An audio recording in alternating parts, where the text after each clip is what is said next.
वालेकुम स्टूडेंट्स। आज के लेक्चर में हमने जो पिछले लेक्चर में जहाँ पर छोड़ा था कि प्रोफेज जो है माइटोसिस की प्रोफेज, अब हमने वहाँ से नेक्स्ट आगे स्टार्ट करना है। तो बच्चों माइटोसिस के जो सेकंड फेज है वो है मेटाफेज।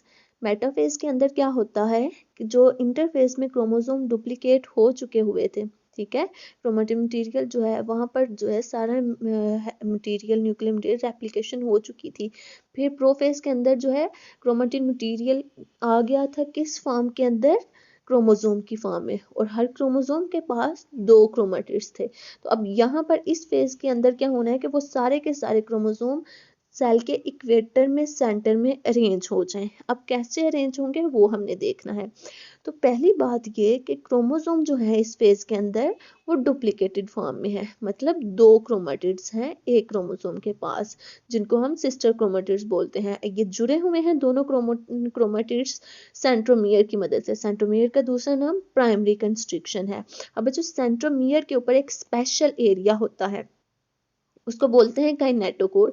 ये जो काइनेटोकोर एरिया है यहाँ पर कुछ स्पेशल प्रोटीन्स हैं जिनको हम CENP बोलते हैं, सेंट्रोमियर प्रोटीन्स।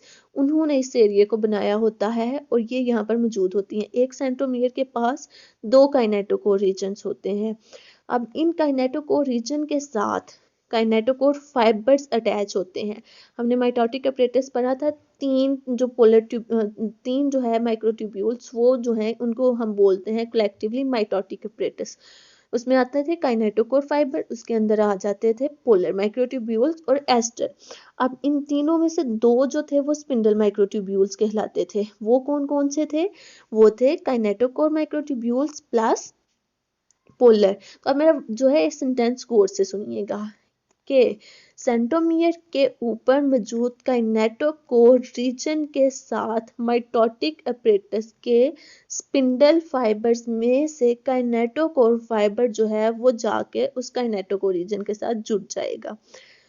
अब इन फाइबर्स ने क्रोमोसोम को अलाइन करना है, तरतीब देना है सेल के इक्वेटर में। और इक्वेटर में अब अगर सेल डिप्लॉयड है जिसके अंदर माइटोसिस हो रही है तो 46 क्रोमोसोम सीधे लाइन में ऐसे अरेंज हो जाएंगे। और अगर जो है वो हेप्लॉइड सेल है तो उसके अंदर तो 23 क्रोमोसोम होते हैं, तो वो सीधे लाइन में अरेंज हो जाएंगे, तो एक लाइन ऑफ क्रोमोसोम बन जाएगी। उस लाइन को बोलेंगे हम कि ये है जो है ये मेटाफेज प्लेट है या इक्वेटोरियल प्लेट है, जैसे कि आपको इधर नजर आ रहा है कि एक लाइन के अंदर क्रोमोसोम अरेंज हुए हुए हैं। किसने किए हैं? काइनेटोकोर माइक्रोट्यूब्यूल्स ने। तो इस लाइन को बोलते हैं मेटाफेज प्लेट। तो मेटाफेज में क्या होता है? क्रोमोसोम इक्वेटर में अरेंज हो जाते हैं। अब नेक्स्ट फेज है एनाफेज। तो एनाफेज के अंदर जो है, एनाफेज जो है ये मोस्ट क्रिटिकल फेज होती है। इस फेज के अंदर जो है क्रोमोसोम्स की इक्वल डिस्ट्रीब्यूशन होनी है डॉटर सेल के अंदर। इसी फेज की बुनियाद पर अगर तो बच्चों यहाँ पर ये जो पिछली फेज के अंदर क्रोमेटिड्स जो है 2 क्रोमेटिड्स हैं एक क्रोमोसोम के पास, तो अब उन्होंने सेपरेट होना है। इस फेज के अंदर सेपरेशन है। अब वो सेपरेट अगर सेपरेट इक्वली नहीं होते सेल के दोनों किनारों पर, दोनों पोल्स पर, तो रिजल्टेंट जो 2 सेल डॉटर सेल्स बनेंगे उनके अंदर इक्वल क्रोमोसोम नहीं जाएंगे। तो यहाँ पर ये फेज बहुत ही क्रिटिकल है। तो यहाँ पर जो है क्रोमेटिड्स ने सेपरेट होना है। अब क्रोमेटिड्स कैसे सेपरेट होते हैं कि जो काइनेटोकोर फाइबर्स हैं वो फाइबर्स कंट्रैक्ट करते हैं। ना सिर्फ काइनेटोकोर फाइबर्स कंट्रैक्ट करेंगे बल्कि पोलर माइक्रोट्यूब्यूल भी एलोंगेट हो जाएंगे, लंबे हो जाएंगे। जब पोलर माइक्रोट्यूब्यूल बच्चों एलोंगेट होते हैं तो वो जो सेंट्रोसोम है उनको मजीद किनारों की तरफ पुश करते हैं। अब जो है पोलर माइक्रोट्यूब्यूल ने सेंट्रोसोम को मजीद एक दूसरे से दूर कर दिया है, साथ में काइनेटोकोर फाइबर्स कंट्रैक्ट कर चुके हैं। अब एक काइनेटोकोर फाइबर जो है वो जुड़े हुए हैं जो है काइनेटोकोर रीजन से, और एक जो बच्चों काइनेटोकोर है उसके साथ 2 काइनेटोकोर फाइबर जुड़े हुए हैं अपोजिट सेंट्रोसोम में। एक सेंट्रोसोम से जो एक काइनेटोकोर आ रहा है वो एक काइनेटोकोर रीजन से जुड़ा है, उसी काइनेटोकोर जो है रीजन के साथ दूसरी तरफ से आने वाला जो है वो भी जुड़ा हुआ है। अब जब इन्होंने कंट्रैक्ट करना है काइनेटोकोर फाइबर्स ने, तो वहां जो है ये इनको तनाव एक पैदा होगा सेंट्रोमियर के ऊपर। ये खींचे जाएंगे, काइनेटोकोर माइक्रोट्यूब्यूल अपने अपने जो है सेंट्रोसोम की तरफ खींचे जाएंगे।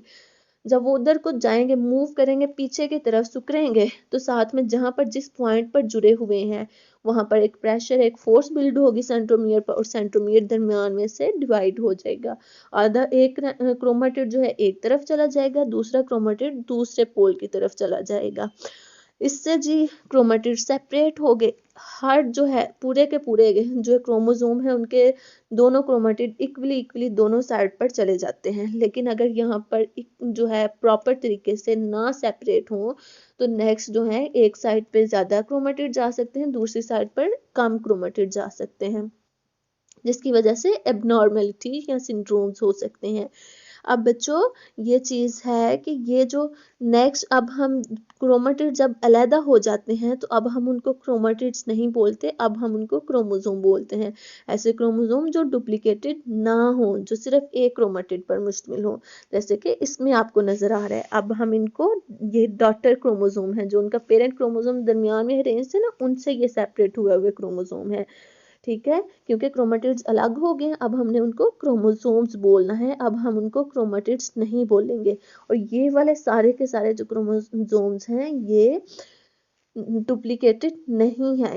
डुप्लीकेटेड तो वो होता है जिसके पास दो क्रोमेटिड्स हों, तो ये क्रोमोसोम सिर्फ एक क्रोमेटिड पर मुश्तमिल है। नेक्स्ट फेज है बच्चों माइटोसिस की, टीलोफेज। इस फेज के अंदर बच्चों ये फेज प्रोफेज के एग्जैक्टली उल्ट है। ठीक है, इस फेज के अंदर क्या होना है कि जो क्रोमोसोम्स हैं वो अनफोल्ड होना शुरू हो जाएंगे। मैंने आपको बोला था कि आप समझ लें कि जो प्रोफेज के अंदर क्रोमेटिन मटेरियल है वो विजिबल नहीं हो रहा होता। ठीक है, उसके जो है बच्चों वो समझ लें एक ब्रीक सा धागा है, वो धागा उसके दो तहें बन गई, फिर और मजीद तय, वो जो डबल हुआ धागा है उसको मजीद से 4 गुना कर दें। अब करते जाएं एंड पे छोटा सा धागा रह जाएगा और वो मोटा सा हो जाएगा, वो क्रोमोसोम है। क्रोमेटिन मटेरियल फोल्ड हो के क्रोमोसोम में कन्वर्ट होता है, और ये काम किस में है, प्रोफेज में। लेकिन यहाँ पर क्या होना है, क्रोमोसोम ने अनफोल्ड होना है, अनफोल्ड होता जाएगा डीकंडेंस होता जाएगा, जिसके एंड पे जो है वही क्रोमेटिन आ जाएगा, और वो क्रोमेटिन जो है गायब हो जाएगा, नजर नहीं आएगा। जब क्रोमोसोम की फॉर्म में हेरिडिटी मटेरियल होता है तो विजिबल होता है, जब क्रोमेटिन की फॉर्म में होता है तो जो है विजिबल नहीं होता, डिसअपियर हो जाता है। माइटोटिक अपरेटस वहां पर प्रोफेज के अंदर ऑर्गेनाइज हुए थे, यहाँ पर डिसऑर्गेनाइज हो जाएंगे, मतलब वहां पर सामान अरेंज हुआ था, यहाँ पर पैकिंग हो रही है। न्यूक्लियर मेम्ब्रेन जो है, दोनों किनारों पर जो क्रोमेटिड्स गए हैं दोनों किनारों पर उनके गिर्द न्यूक्लियर मेम्ब्रेन बन जाएगी, तो इसके नतीजे में दो जो है न्यूक्लियस जो है वो बन जाएंगे, न्यूक्लियाई बन जाएंगे, और न्यूक्लियोलस भी उनके अंदर डेवलप हो जाएंगे। तो इस तरह से सेल के अंदर दो न्यूक्लियस स्टैब्लिश हो गए, जैसे कि इधर आपको इस डायग्राम के अंदर नजर आ रहा है। यहाँ पर इस साइड पे जो क्रोमेटिड्स गए थे उनके गिर्द भी मेम्ब्रेन बन गए, इस साइड वाले उनके गिर्द भी मेम्ब्रेन बन चुकी है। यहाँ पर ये स्पिंडल फाइबर ये सारे के सारे वापस अपने किनारों की तरफ ये चले गए हैं, ऑर्गेनाइज हो रहे हैं, जो है सॉरी ये फर्दर से डिसऑर्गेनाइज हो रहे हैं, पैक हो रहे हैं। अब क्या होना है, अब जो है सेल ने दरमियान में से पिंच करके डिवाइड हो जाना है। तो टीलोफेज के अंदर जो सारी उल्ट है प्रोफेज के अंदर। अब नेक्स्ट फेज है कि ये थी कैरियोकाइनेसिस, न्यूक्लियस की डिवीजन। अब वो तो हो गई, एक न्यूक्लियस से दो न्यूक्लियस बन चुके हैं। तो नेक्स्ट फेज के अंदर हमने देखना है साइटोकाइनेसिस, माइटोसिस की सेकंड जो फेज थी साइटोकाइनेसिस। न्यूक्लियस तो दो बन चुके हैं, अब सेल, एक सेल जो है वो दो में कैसे डिवाइड होना है वो हम अगली वीडियो के अंदर देखेंगे। अल्लाह हाफिज बच्चों।